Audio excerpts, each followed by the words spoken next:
ଦେଖନ୍ତୁ ଏକ ସୁସ୍ଥ ସୁନ୍ଦର ଜୀବନଯାପନ କରିବା ପାଇଁ ଆଧ୍ୟାତ୍ମିକ ମନୋଭାବ ହେଉଛି ମୂଳ ଭିତ୍ତି।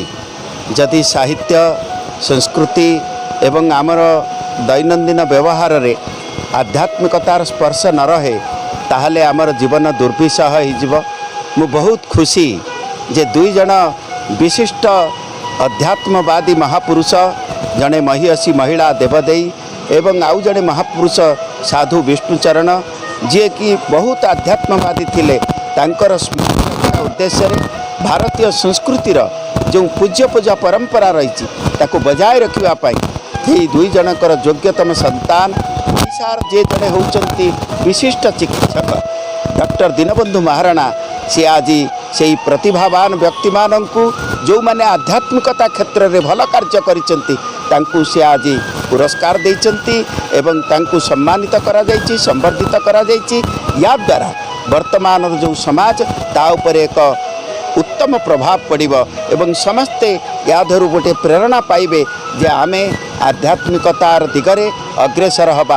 ଏବଂ ଏହି ଅଞ୍ଚଳର ଯିଏ ହେଉଛନ୍ତି ବିଶିଷ୍ଟ କବି, ଏହି ଅଞ୍ଚଳରେ ଜନ୍ମଗ୍ରହଣ କରିଥିବା ସେ କେବଳ ଆଜି ଭାରତବର୍ଷରେ ତାଙ୍କର ଯଶ ସୀମିତ ହୋଇକରି ନାହିଁ, ସମଗ୍ର ବିଶ୍ୱର ଯିଏ ଶ୍ରେଷ୍ଠ କବି ଜୟଦେବ, ସେ ଯେଉଁ ସାହିତ୍ୟ ରଚନା କରିଛନ୍ତି ସେହି ସାହିତ୍ୟ ରଚନାର ମୂଳ ଭିତ୍ତି ହେଉଛି ଆଧ୍ୟାତ୍ମିକତା।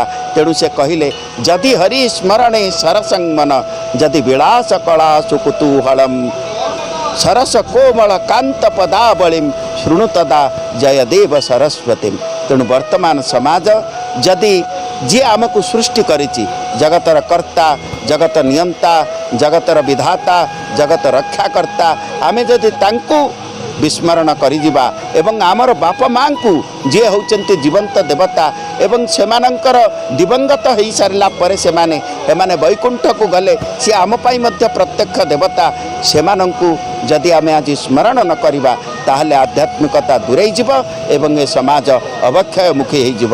ମୁଁ ପୁଣି ଥରେ ଡକ୍ଟର ଦୀନବନ୍ଧୁ ମହାରଣାଙ୍କୁ ବହୁତ ବହୁତ ଅଭିନନ୍ଦନ ଏବଂ ଧନ୍ୟବାଦ ଜଣାଉଛି ଯେ ସେ ଏ ଦିଗରେ ବହୁତ କାର୍ଯ୍ୟ କରୁଛନ୍ତି। ମୁଁ ଡାକ୍ତର ଦୀନବନ୍ଧୁ ମହାରଣା, ଡିଲିଟ୍ ପ୍ରାପ୍ତ ଆୟୁର୍ବେଦ ଗବେଷକ ଏବଂ ଆଜିର ଏ ଯେଉଁ ପବିତ୍ର ଦେବସ୍ନାତା ଉତ୍ସବ କମିଟିର ସଭାପତି ଦାୟିତ୍ୱରେ ଅଛି। ଆଜି ଏକ ପବିତ୍ର ଦିବସ। ଆମେ ପ୍ରତିବର୍ଷ ଦୀର୍ଘ 15 ବର୍ଷ ଧରି ଏହି ପବିତ୍ର ଦେବସ୍ନାନ ଉତ୍ସବରେ ଏକ ରାଜ୍ୟସ୍ତରୀୟ କାର୍ଯ୍ୟକ୍ରମ ଅନୁଷ୍ଠିତ କରାଇଥାଉ। ଏଥିରେ ଆଲୋଚନା ଚକ୍ର ଏବଂ ଆମର ସ୍ୱାସ୍ଥ୍ୟ ସଭା ହୋଇଥାଏ ଏବଂ ରାଜ୍ୟସ୍ତରୀୟ ସ୍ମରଣିକା ଦେବସ୍ନାତା ଉନ୍ମୋଚନ କରାଯାଏ। ସାଧୁ ବିଷ୍ଣୁଚରଣ ଏବଂ ଦେବଦେଇ ସ୍ମୃତି ବର୍ଷ ଆମେ ଏହି ଉତ୍ସବରେ ଆମେ ଅତିଥି ଭାବରେ ପାଇଥିଲୁ ଆମ ଓଡ଼ିଶାର ପ୍ରଖ୍ୟାତ ସାହିତ୍ୟିକ ପ୍ରଫେସର ଡକ୍ଟର ହରେକୃଷ୍ଣ ଶତପଥୀଙ୍କୁ ଏବଂ ସ୍ଥାନୀୟ ବିଧାୟକ ଛବି ମଲ୍ଲିକ ଏବଂ ଆମର ଇଏ କଣ୍ଟାପଡ଼ାର ବିଡ଼ିଓ ଆମର ତହସିଲଦାର ସାମନ୍ତରାୟ ମଧ୍ୟ ଆସିଥିଲେ। ଆମର ମୁଖ୍ୟ ଲକ୍ଷ୍ୟ ହେଉଛି ଲୋକ କେମିତି ସୁସ୍ଥ ରହିବେ, ଦୀର୍ଘା ହେବେ, ପରିବେଶ ସେ ସମ୍ପର୍କରେ ଆମେ ସଚେତନ ସୃଷ୍ଟି କରୁଛୁ। ଆଜି ଦେଖନ୍ତୁ କେବଳ ଓଡ଼ିଶାରେ ନୁହେଁ, ସମଗ୍ର ଭାରତବର୍ଷରେ ଏବଂ ସମଗ୍ର ପୃଥିବୀରେ ବହୁ ଦୁରାରୋଗ୍ୟ ବ୍ୟାଧି ଦେଖାଦେଉଛି ଏବଂ ଲୋକମାନଙ୍କ ଜୀବନ ନେଉଛି। ଏ ଯେଭଳି ଆପଣ କରୋନା ରୋଗ ଆସିଲା, ବହୁ ବ୍ୟକ୍ତିଙ୍କର ଜୀବନ ଗଲା, ସ୍ୱାଇନ୍ ଫ୍ଲୁ ରୋଗ ଆସିଲା, ବହୁ ବ୍ୟକ୍ତିଙ୍କର ଜୀବନ ନେଲା। ଏସବୁ ହେବାର ମୂଳ କାରଣ ହେଉଛି ଆମେ ସଚେତନତା ଅଭାବରୁ ଆମେ ଅଖାଦ୍ୟ ଖାଉଛୁ। ଆମେ ସିଝା ପାଣି ପିଇବା ଦରକାର, ବ୍ୟାୟାମ କରିବା ଦରକାର। ପ୍ରତିଦିନ ଆମର ବଜାରରେ ମିଳୁଥିବା ଅନେକ ସମୟରେ ଶସ୍ତା ତେଲସଣା ଖାଦ୍ୟ ପିଲାମାନେ ଖାଉଛନ୍ତି, ଆମର ଲୋକମାନେ ବି ଖାଉଛନ୍ତି, ତାଠାରୁ ଦୂରେଇ ରହିବା ଦରକାର।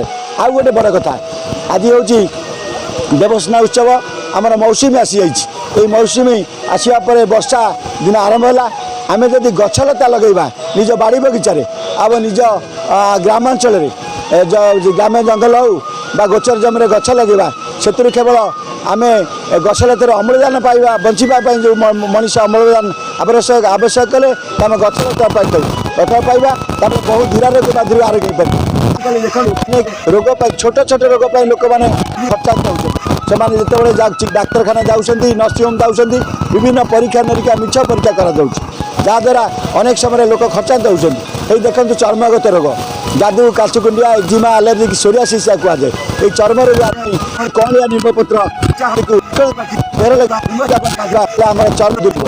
ଦେଖନ୍ତୁ ପ୍ରତ୍ୟେକ ଦିନ ଖବରକାଗଜ ପୃଷ୍ଠା ଉଲ୍ଟାନ୍ତୁ ବା ଇଲେକ୍ଟ୍ରୋନିକ୍ ମିଡ଼ିଆରେ ଦେଖନ୍ତୁ ଅନେକ ଲୋକଙ୍କର ହୃଦରୋଗର ବିରୋଧ କରୁଛି, ଯାହାକୁ ଆମେ ପ୍ରାଥମିକ ଅବସ୍ଥାରେ ଇସେମିକ୍ ହାର୍ଟ ଡିଜିଜ୍ ବା ISD ବୋଲି କହିଥାଉ। ଏଥିରୁ ଆରୋଗ୍ୟ ପାଇଁ ଗୋଟେ ଅର୍ଜୁନ ଗଛ ଅଛି, ତାର ବଟନିକାଲ ନାମ ହେଉଛି ଟର୍ମିନାଲ ଅର୍ଜୁନ। ଅର୍ଜୁନ ଗଛର ଛାଲିକୁ ସିଝେଇ ତାର ରସ ଯଦି ପିଇବା ତାହେଲେ ପ୍ରାଥମିକ ଅବସ୍ଥାରେ ହେଉଥିବା ଯେକୌଣସି ହୃଦରୋଗ ଦୂର ହୋଇପାରିବ। ଆଉ ଗୋଟେ ଦେଖନ୍ତୁ ଯେକୌଣସି ଜ୍ୱର ପାଇଁ ଆମର ଗୋଟେ ଗଙ୍ଗଶିଉଳି ଗଛ ବା ସିଙ୍ଗଡ଼ାର ଗଛ, ତାର ପତ୍ର ରସକୁ ମଧ୍ୟ 3 ଦିନ ଖାଇଲେ ଯେକୌଣସି ମ୍ୟାଲେରିଆ ହେଉ ଭାଇରାଲ ଫିଭର ହେଉ ଥଣ୍ଡା ଜ୍ୱର ହେଉ ତାହା ଦୂର ହୋଇପାରିବ।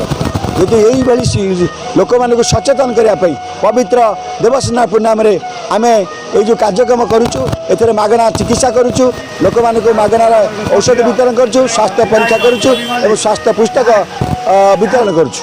ତେଣୁ ଆଜିର ପବିତ୍ର ଦିବସରେ ଆମେ ଅନୁରୋଧ କରିବୁ ଆପଣମାନେ ସୁସ୍ଥ ରହିବା ପାଇଁ ପ୍ରତିଦିନ ବ୍ୟାୟାମ କରନ୍ତୁ, ସିଝା ପାଣି ପିଅନ୍ତୁ, ଅଖାଦ୍ୟ ବର୍ଜନ କରନ୍ତୁ, ଯାହାଦ୍ୱାରା ଆପଣମାନେ ସୁସ୍ଥ ରହିବେ, ଦୀର୍ଘା ହେବେ ଏବଂ ଆପଣମାନେ ନିଜ ପାଇଁ କିଛି କରିବା ସହିତ ସମାଜ ପାଇଁ ମଧ୍ୟ କିଛି କରିପାରିବେ। ଆମ ଗ୍ରାମରେ ଆସି ପହଞ୍ଚିଛନ୍ତି ପ୍ରାର୍ଥନା ଟିଭିର ମୁଖ୍ୟ ଶପଥ ମହାପାତ୍ର। ଶପଥ ମହାପାତ୍ର ଆଜି ପ୍ରାର୍ଥନା ଟିଭିରେ ସିଧା ପ୍ରସାରଣ କାର୍ଯ୍ୟକ୍ରମ ରଥଯାତ୍ରାର କାର୍ଯ୍ୟକ୍ରମ ଦାୟିତ୍ୱ ଥିଲେ। ଯାହା ହଉ ଆମ ଅନୁରୋଧ ରକ୍ଷା କରି ସେ ଆସିଛନ୍ତି, ମୁଁ ତା ମଞ୍ଚକୁ ଡାକୁଛି ଆମ ପ୍ରଫେସର ହରକିଶୋର ଅନୁରୋଧ କରୁଛି।